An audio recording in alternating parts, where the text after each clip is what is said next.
ये सवाल देखेंगे, बहुत प्यारा सवाल है। मैं ये कह रहा था पलाश भाई कि ये पी क्यू आर एस एक आयत है, पी क्यू आर और एस। आपने कहा ओ भुजा आर एस का मध्य बिंदु है, मैंने मिला दिया ऐसे। अब ये कह रहा है कि क्यू ओ आर के अंतर्वृत्त की त्रिज्या बताओ, बड़ा ही अलग सवाल।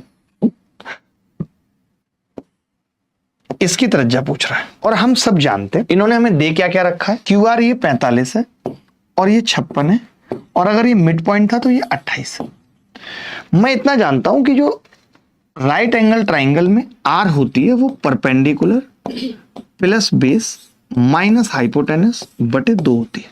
ये कह सकते हैं कि नहीं? कह सकते हैं। आपने मुझे बोला कि जी आर जो आ रही है ना वो इंटीजर आ रही है, तो ये बात तो तय है कि इसकी तीनों भुजाएं इंटीजर है, ये बात तो तय है। अब लेकिन मैंने कहा इसका ट्रिपलेट कैसे पता करूं, तो मैंने कहा अल्ट्रा कैल्सी बैच में पढ़ा था कि अप्रोक्सीमेशन ले लेते हैं, 9 तिया 27 और 9 पंजे 45, 3 तिया 9 पचम 25, 25 और 9 34, 34 का मतलब लगभग 6 को फिर 9 से करेंगे, 9 से भाग किया तो ये 54 के आसपास आना चाहिए। आपने कहा 8 8 64 और पचम 25, 9 रहेगी यूनिट डिजिट।